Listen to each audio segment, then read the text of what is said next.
بسم الآب والابن والروح القدس، إله واحد آمين. أهلا بكم في قناة أبونا مينا عبود مفرح القلوب. لم أرى صديقا تخلى عنه. مزمور 37. اطمن، كل حاجة هتبقى تمام.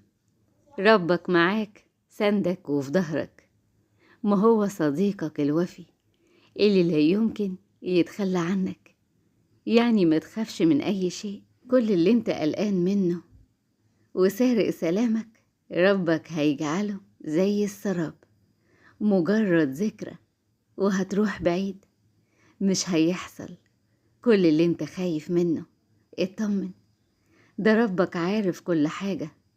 هو أكتر حد حاسس بيك قوي، وعالم إنك تعبت، قدر كل اللي انت فيه، وعارف كمان إنك تستاهل تفرح فرحة كبيرة تعوضك عن كل السنين اللي كلها الجراد، كل السنين اللي كلها التعب والهم والغم والشقى.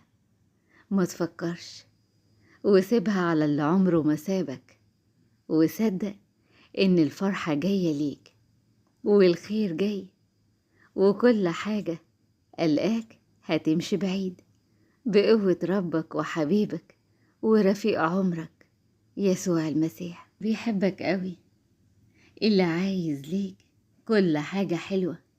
مش عايز يشوفك زعلان أبدا ولا حزين، ومستعد لأجلك يعمل أي شيء علشان يشوفك فرحان. مستعد يغير الظروف والأحداث حتى القلوب. ما هو أبوك اللي بيحبك ورفيق عمرك اللي ماشي معاك لحظة بلحظة وخطوة بخطوة. اوعى تيأس ولا تحزن ولا تفتكر في يوم إنك لوحدك.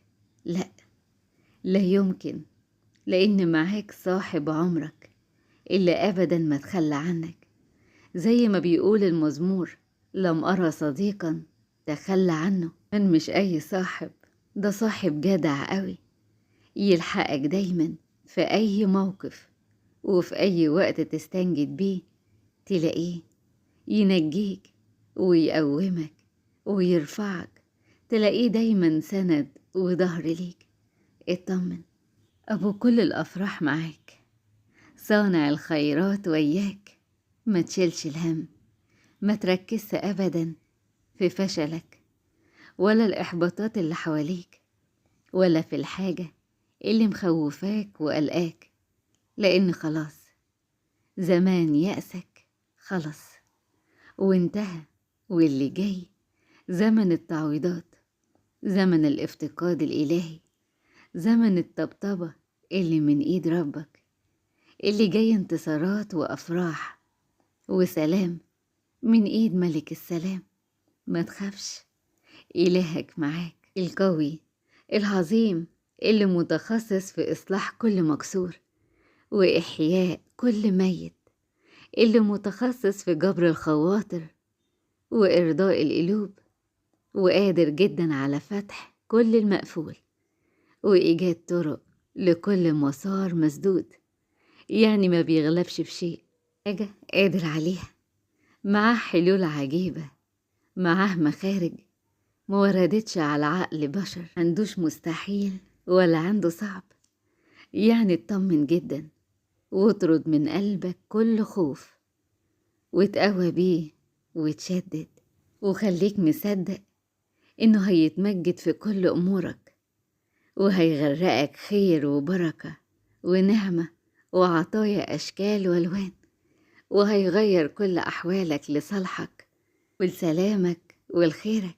اطمن يا ابن القدير. آمين. ربنا يفرح قلوبكم، يعطيكم سؤالكم، ويملى حياتكم أفراح ونجاح بشفاعة العذراء الحنونة وحبايبها من الشهداء والقديسين والراجل الجدع أبونا مينا عبود. قناة أبونا مينا عبود مفرح القلوب.